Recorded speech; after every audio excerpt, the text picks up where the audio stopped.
Virginia, 1796. While every frontier mason swore by deep, boxy hearths that could swallow entire logs, Thomas Jefferson was sketching something that looked like a mistake. His fireplace design was shallow, barely half the depth of what everyone considered proper. Local builders called it foolish. They said it wouldn't draw. They said it would smoke the room. Jefferson built walls that angled inward like a funnel, positioned the fire close to the opening instead of buried in a cave of brick, and created a throat smaller than any mason would dare attempt. The conventional wisdom was simple: big firebox equals big heat. Jefferson's Rumford design challenged everything they knew. Then winter arrived, and fuel became scarce, exactly when heating efficiency mattered most. Standard deep hearths burned through cordwood like hungry beasts, requiring constant feeding every 10 to 15 minutes. But Jefferson's shallow fireplace? It heated a 12 by 16-foot room to coat off comfort in 20 minutes, while traditional hearths took a full hour. What did Jefferson understand about radiant heat and airflow that frontier builders dismissed as impossible? And how did his ridiculed shallow design become the heating method that serious builders quietly copied for the next 50 years? If you value stories of practical wisdom that stood the test of time, make sure to subscribe. We've got more documented accounts worth remembering. Comment your city and time. We love reading where these documentaries reach. The morning frost clung to window panes across Virginia in 1796, when Thomas Jefferson spread architectural drawings across his desk at Monticello, sketching proportions that would make any experienced mason shake his head. While his neighbors relied on hearths deep enough to swallow 4-foot logs whole, Jefferson was drawing fireplace openings that looked starved, shallow cavities that seemed to ignore everything a frontier builders knew about heat and draft. The conventional wisdom ran bone deep through every settlement. A proper fireplace needed depth to draw air, width to accommodate long wood, and mass to hold heat through the night. Men who had survived 20 winters swore by fireboxes that stretched back 3 feet or more, creating brick caves where flames could dance safely away from room drafts and chimney downdrafts that plagued crude frontier construction. Jefferson's inspiration came from an unlikely source: a Massachusetts-born physicist who had reinvented himself as Count Rumford in European courts.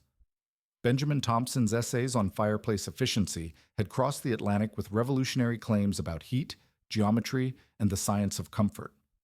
Rumford argued that most fireplace heat was radiant energy, similar to sunlight, and that traditional deep hearths trapped this precious warmth in brick cavities where it mixed uselessly with smoke and rushed up chimneys. His mathematical approach treated the hearth as an optical device, angled surfaces that could aim heat into rooms rather than letting it die in masonry shadows. By 1798, American editions of Rumford's essays were circulating through Jefferson's library, complete with precise drawings that challenged every rule frontier masons lived by. The resistance came immediately. Local craftsmen who had learned their trade through apprenticeship and hard-won experience saw Jefferson's shallow sketches as dangerous folly.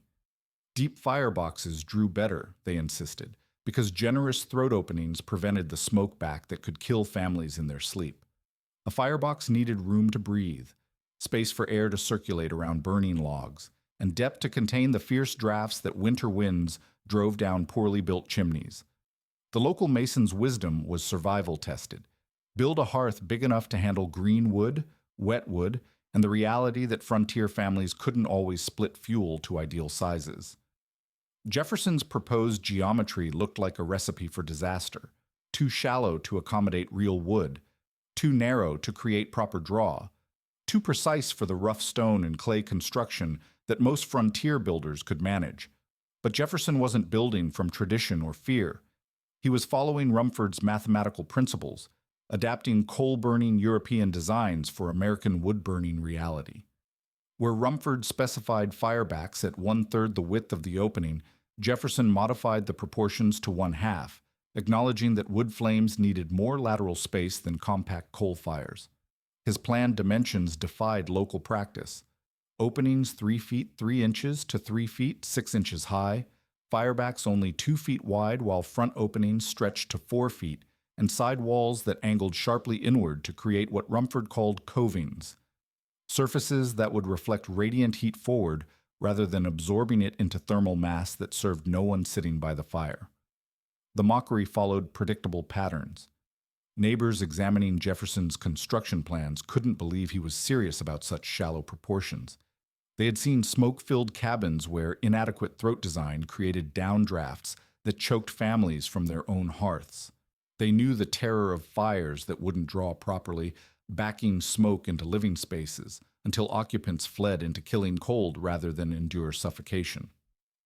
Jefferson's design looked like an invitation to these disasters, geometry that prioritized theory over the hard-won knowledge that kept people alive through Virginia winters. Local builders who had learned to fear chimney failure more than fuel shortage couldn't understand why anyone would risk proven methods for untested mathematics. Yet Jefferson committed to the build with characteristic precision. His correspondence reveals a man treating fireplace construction like an engineering problem rather than a traditional craft.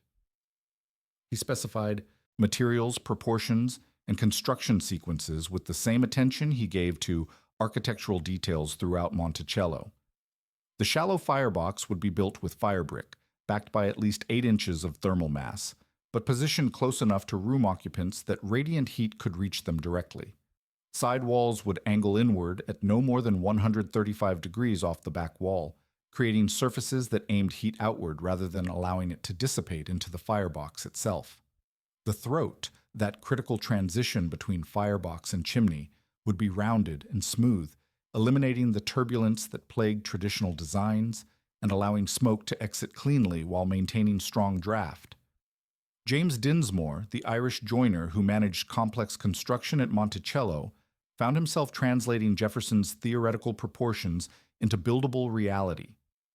Dinsmore's approach balanced precision with practicality.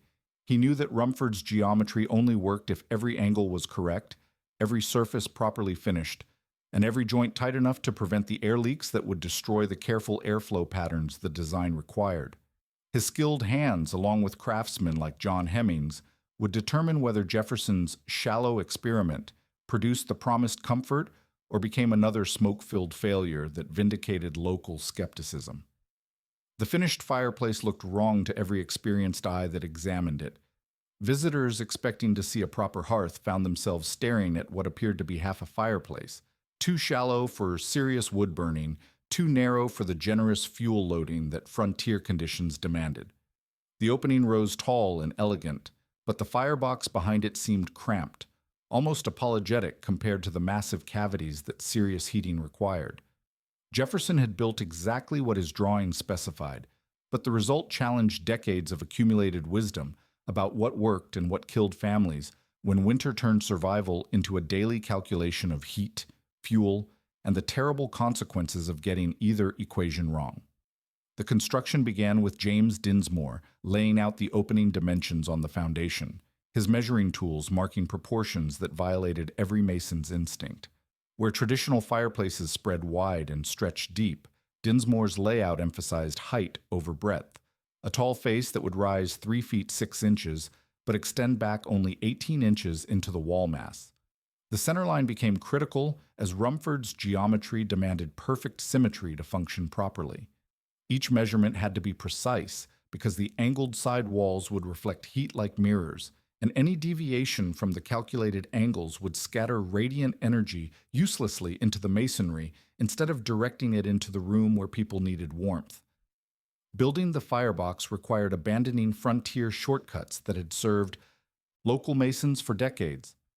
Standard 9-inch firebrick formed the interior surfaces, but Dinsmore backed these with at least 8 inches of additional masonry to create the thermal mass Jefferson's design required. The back wall rose perfectly straight and vertical, no sloping, no curves, no accommodation for the uneven stonework that characterized most frontier construction. This geometric precision demanded skilled craftsmanship because Rumford's physics depended on smooth surfaces that would reflect heat cleanly rather than scattering it through rough textures that absorbed radiant energy before it could reach room occupants. The sidewall construction challenged every assumption about fireplace geometry. Instead of building parallel sides that created deep cavities, Dinsmore angled the walls sharply inward, creating what Rumford called covings, surfaces that funneled heat forward like the reflective interior of a lantern. The angle was critical, no more than 135 degrees off the back wall, measured with the precision Jefferson's drawings demanded. These angled surfaces would determine whether the fireplace threw heat into the room or trapped it uselessly in masonry shadows. Local builders watching the construction shook their heads at walls that seemed to squeeze the firebox into uselessness, creating a cavity that looked too narrow to accommodate the split wood that frontier heating required.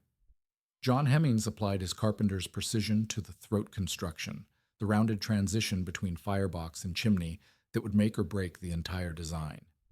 Traditional fireplaces used crude throat construction, often nothing more than a rough gap between the firebox and chimney opening, relying on sheer size to overcome turbulence problems. Rumford's approach demanded smooth curves that guided smoke upward while maintaining the draft velocity needed for clean burning.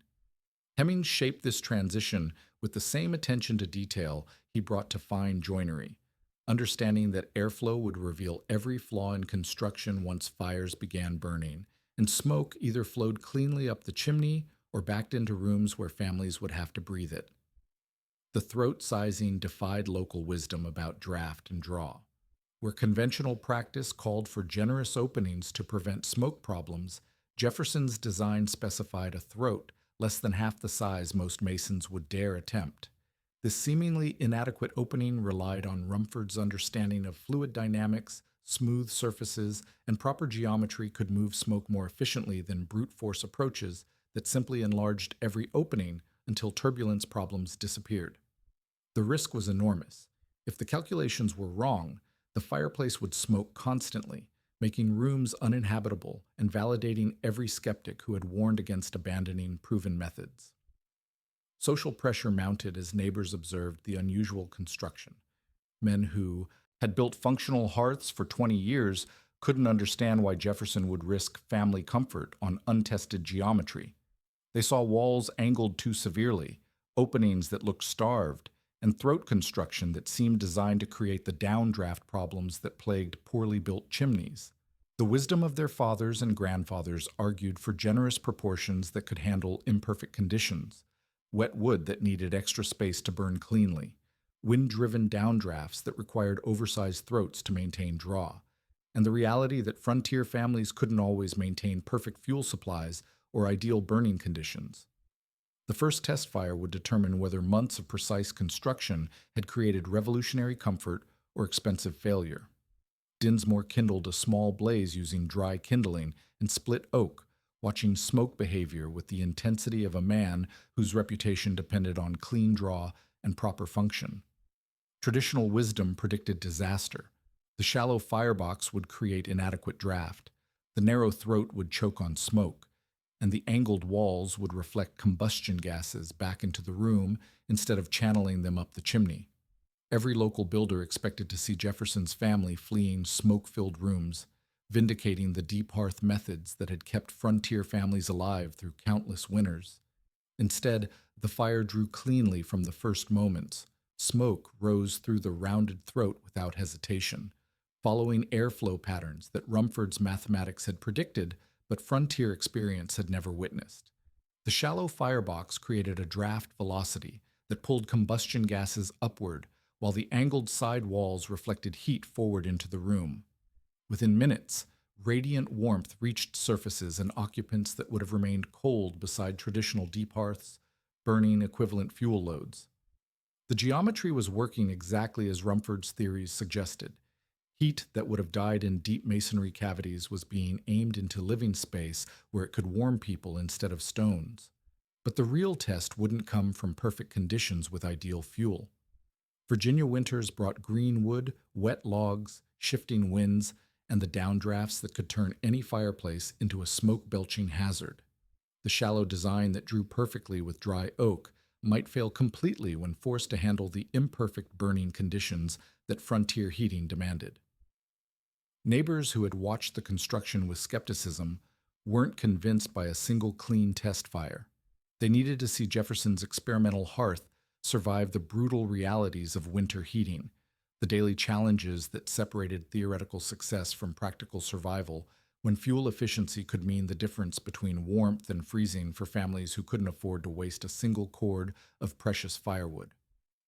The completed fireplace stood as a geometric contradiction to everything frontier builders trusted, but it functioned exactly as Jefferson's calculations had promised, setting the stage for the winter trials that would prove whether Rumford's physics could overcome the accumulated wisdom of men who had learned heating through survival rather than mathematics.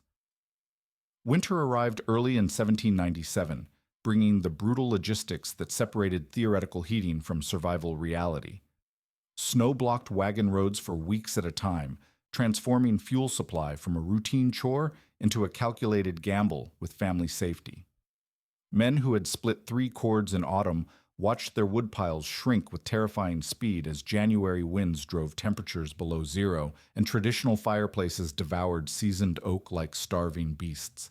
A twisted ankle during wood gathering, a broken sled runner, or simply the exhaustion that came from fighting through hip-deep drifts could cut fuel supply in half overnight, leaving families to choose between rationing heat and risking death from cold. The contrast between heating methods became starkly visible in neighboring households throughout Albemarle County. Traditional deep hearths demanded constant attention, requiring fresh logs every 10 to 15 minutes to maintain even minimal warmth in 12 by 16-foot rooms that represented typical frontier living spaces.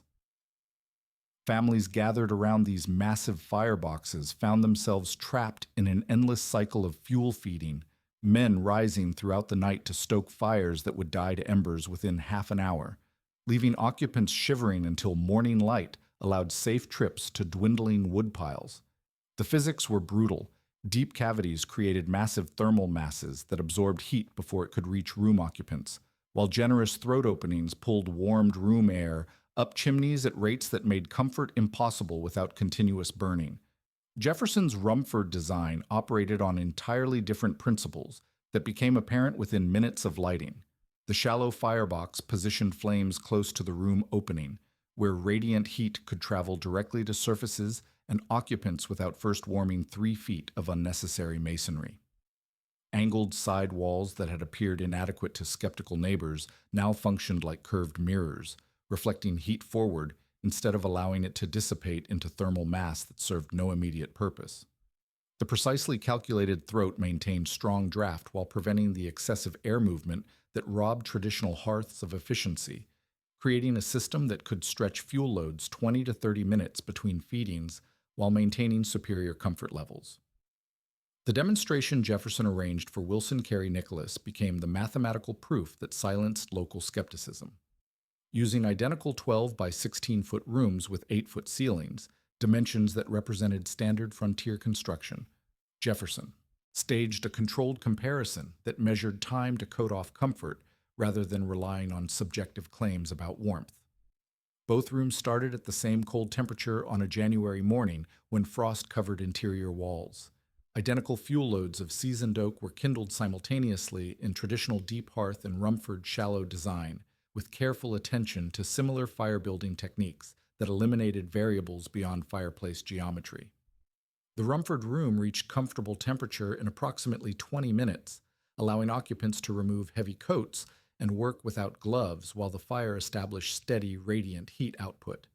The deep hearth room required nearly 60 minutes to achieve equivalent comfort levels, despite consuming similar amounts of fuel and producing flames that appeared more impressive to casual observation. The 3-to-1 ratio wasn't marginal difference. It represented the gap between theoretical and practical heating that could determine family survival when fuel supplies faced winter logistics. Men who had dismissed Jefferson's shallow design as inadequate now witnessed mathematical proof that geometry could multiply fuel efficiency without requiring larger wood supplies or more skilled fire tending. The fuel consumption differences became even more dramatic under sustained heating conditions. Deep hearths that looked powerful and drew impressively required constant feeding to maintain warmth, burning through quarter-cord supplies in weeks that Rumford designs could stretch to months.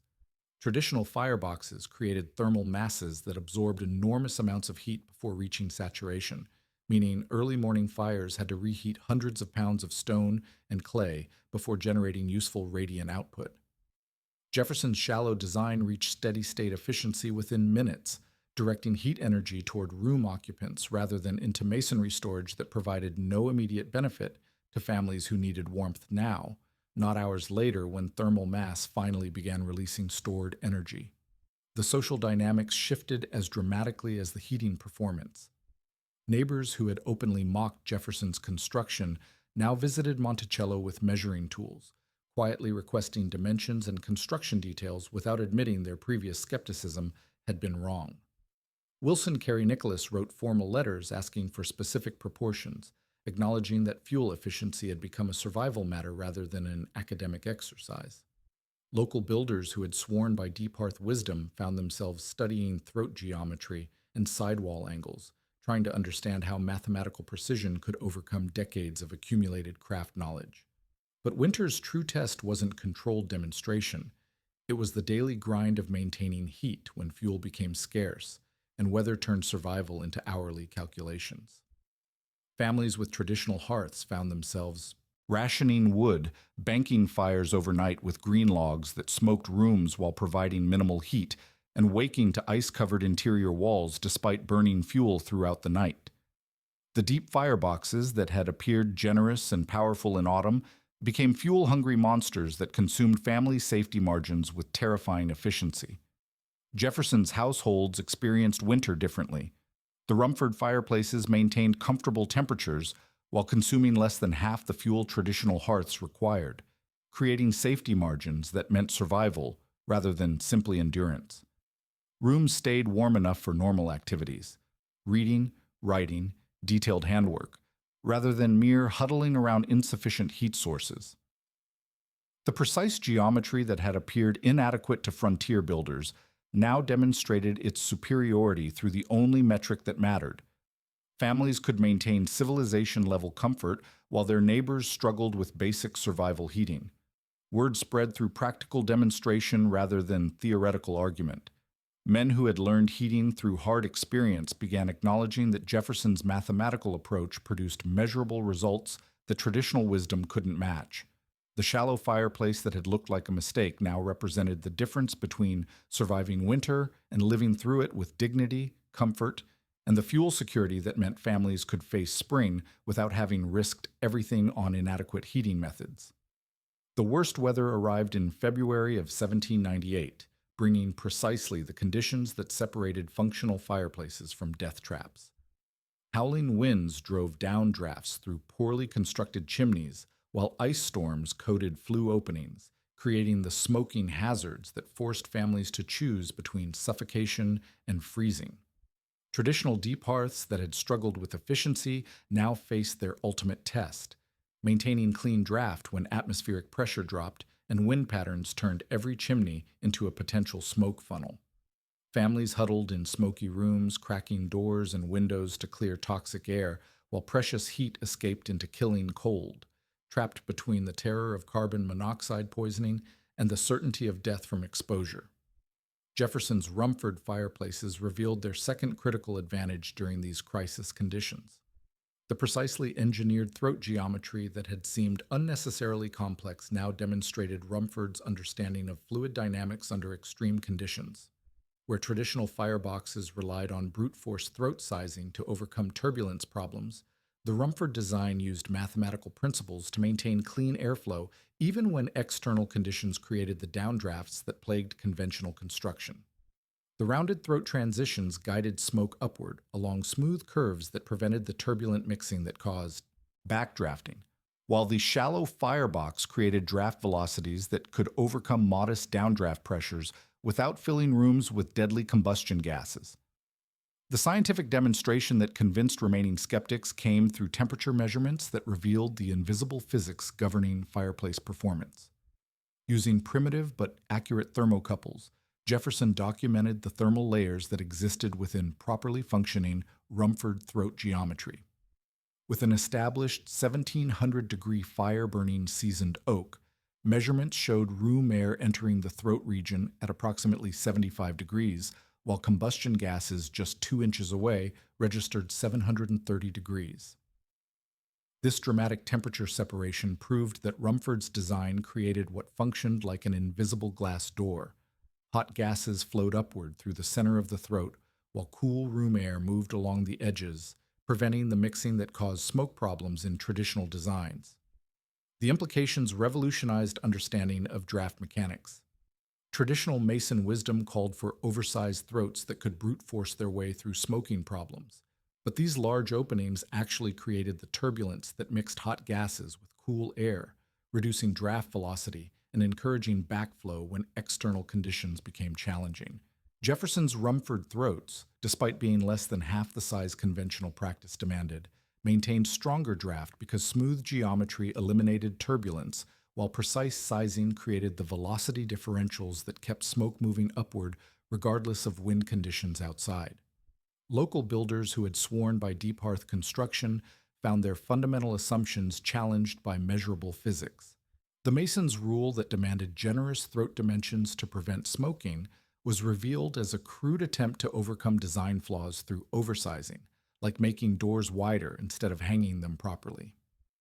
Rumford's approach addressed the root cause of smoking problems through precision rather than accommodation, creating airflow patterns that functioned reliably under the extreme conditions that turned traditional fireplaces into hazards.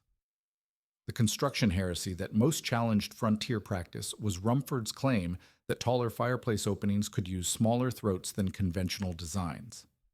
Traditional wisdom insisted that height created draw problems that required increasingly large throat openings to maintain function, but Jefferson's measurements proved the opposite. The tall, narrow geometry created a stack effect that actually enhanced draft, while the smooth throat transitions eliminated the friction losses that plagued rough masonry construction. Modern fireplace builders who dropped their lintels 8 to 9 inches below damper level were creating artificial turbulence pockets to compensate for poor throat design, while Rumford, geometry eliminated the need for such crude fixes through mathematical precision. The social proof came during the February crisis when neighboring families fled smoke-filled cabins to seek shelter at Monticello. Jefferson's 8 Rumford fireplaces continued drawing cleanly, while traditional hearths throughout Albemarle County became uninhabitable. Men who had built chimneys for decades discovered that their time-tested methods failed completely under extreme conditions. While the shallow fireplaces they had mocked maintained perfect combustion and clean exhaust, even when ice storms and wind shears created impossible drafting conditions for conventional designs. The survival advantage extended beyond comfort to basic habitability. Families with traditional hearths found themselves choosing between smoke inhalation and hypothermia, often spending winter nights in smoky rooms that damaged lungs while providing inadequate heat. Children developed persistent coughs from breathing combustion gases that deep hearths couldn't exhaust properly, while adults struggled with headaches and respiratory problems that came from chronic low-level carbon monoxide exposure. Jefferson's households avoided these health hazards entirely because Rumford geometry prevented smoke problems before they started, maintaining indoor air quality that allowed normal breathing and comfortable occupation even during the worst weather conditions. The mathematical precision that had appeared excessive to practical builders now proved essential to survival-level performance. Every angle, every surface curve, every dimensional relationship in Rumford design served a specific physics purpose that became critical when conditions turned deadly. The shallow firebox that looked inadequate created the draft velocities needed for clean combustion. The angled side walls that seemed wasteful reflected heat efficiently while guiding airflow smoothly toward the throat.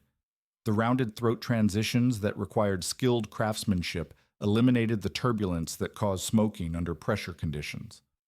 Professional masons who had dismissed Jefferson's construction as academic theory found themselves studying Rumford principles with desperate intensity. The crisis had revealed that traditional methods were survival marginal at best, functional only under ideal conditions that Virginia winters rarely provided. Men whose reputations depended on building hearths that kept families alive through extreme weather now acknowledged that mathematical precision beat traditional wisdom when physics determined the difference between clean heating and deadly failure. The shallow fireplace that had appeared to violate common sense was proving itself the only design that could be trusted when winter weather turned survival into a daily test of heating system reliability. The reversal began quietly, without speeches or formal acknowledgments of error. Men who had openly ridiculed Jefferson's shallow fireplace construction now appeared at Monticello carrying measuring tools and notebooks, asking careful questions about throat dimensions and sidewall angles. They came individually, avoiding the groups that might have witnessed their previous mockery, requesting specific proportions with the studied casualness of builders who needed answers, but couldn't afford to admit their traditional methods had nearly killed families during the February crisis. Wilson Carey Nicholas formalized what others approached through hint and suggestion, writing directly to Jefferson for exact measurements and construction details that could be replicated by competent masons working from written specifications rather than guesswork. Jefferson's May 2, 1799 response to Nicholas became the technical document that transformed local heating from craft tradition to mathematical precision. He provided working dimensions with the exactness of an engineer. Fireplace openings 3 feet 3 inches to 3 feet 6 inches high, backs 2 feet wide while fronts stretched to 4 feet, and the critical modification that made Rumford designs practical for American wood burning rather than European coal combustion. Where Rumford specified firebacks at 1/3 the opening width for coal fires, Jefferson recommended 1/2 for wood, acknowledging that split logs required more lateral burning space than compact coal lumps. His letter included the throat sizing that had seemed impossibly small to traditional builders, openings less than half what conventional practice demanded, made functional through smooth geometry rather than brute force dimensions. The practical vindication extended beyond single installations to systematic adoption throughout Jefferson's household. By the turn of the century, 8 Rumford fireplaces operated throughout Monticello, each one a working demonstration that shallow geometry could provide superior heating while consuming less fuel than traditional designs. Jefferson's documented satisfaction with these installations carried weight that no theoretical argument could match. Here was a man whose comfort and safety depended on reliable heating, who had committed his family's welfare to an experimental design, and who reported measurable success after years of daily use through Virginia's unpredictable winters. Local builders who had learned through apprenticeship and hard experience found themselves studying written specifications with the intensity of men whose livelihoods depended on understanding physics they had never needed to consider. The transition from craft tradition to mathematical precision challenged everything they knew about learning construction skills, but the survival advantages were too dramatic to ignore. Masons who had built adequate deep hearths for decades discovered that Rumford geometry delivered superior performance through principles they could replicate once they understood the underlying physics. The shallow fireboxes that had looked wrong to experienced eyes now represented technical advancement that separated survival-level heating from true comfort during extreme weather. The documented spread of Rumford designs through American building practice validated Jefferson's early adoption of European heating science. By 1834, Rumford fireplaces appeared in architectural pattern books and building guides as standard options rather than experimental curiosities, indicating that the design had achieved widespread acceptance among builders who valued performance over tradition. The mathematical principles that had seemed excessively complex to frontier craftsmen became routine knowledge for masons who understood that precise geometry could deliver results that traditional methods couldn't match under challenging conditions. The cultural transformation extended beyond individual installations to fundamental changes in how Americans approached heating problems. Rumford's essays, rather than frontier folklore, became the referenced authority for fireplace construction among builders who valued documented performance over inherited wisdom. The shift represented a broader movement toward scientific approaches to survival challenges, replacing trial-and-error methods with mathematical principles that could be taught, replicated, and improved through systematic study rather than generational tradition, passing down incomplete understanding of complex physics. Professional recognition followed practical adoption as architects and builders throughout the eastern states acknowledged Rumford principles as superior to traditional deep hearth construction. The shallow fireboxes that local masons had dismissed as inadequate became the preferred method for sophisticated builders who understood that fuel efficiency and clean draft represented survival advantages that justified abandoning familiar techniques. Construction manuals began including Rumford specifications as standard practice, complete with the precise angles and dimensions that had seemed impossibly complex to craftsmen accustomed to rule-of-thumb approximations. The legacy extended beyond heating technology to broader questions about innovation and tradition in frontier society. Jefferson's willingness to risk family comfort on untested European theory demonstrated that mathematical precision could overcome accumulated wisdom when physics supported theoretical claims. The shallow fireplace that had appeared to violate common sense proved that scientific principles, properly applied, could deliver superior results to traditional methods that had developed through necessity rather than understanding. The lesson resonated through American building practice for generations. Measured precision beat inherited assumptions when survival depended on technical performance. The final vindication came through simple mathematics that any frontier family could calculate. Rumford fireplaces cut fuel consumption by 50 to 60% while providing superior heat, extending limited wood supplies through winters that could kill families who miscalculated their heating requirements. The shallow geometry that had looked inadequate to experienced builders proved capable of maintaining civilization-level comfort while neighbors struggled with basic survival heating. Men whose fathers had taught them that deep hearths meant safety now taught their sons that mathematical precision could multiply fuel efficiency without sacrificing reliability or warmth. By mid-century, the transformation was complete. American builders routinely constructed Rumford fireplaces without considering them experimental or risky, having absorbed the physics principles that made shallow geometry more effective than deep cavities for residential heating. The design that had challenged every assumption about fireplace construction became standard practice among builders who valued performance over tradition, proving that innovation could improve survival outcomes when scientific understanding replaced folklore as the foundation for critical construction decisions. When fuel meant life in winter tested every family's preparation, the man who measured geometry beat the man who trusted inherited wisdom, and precise calculation delivered the comfort and safety that separated survival from disaster in America's demanding climate.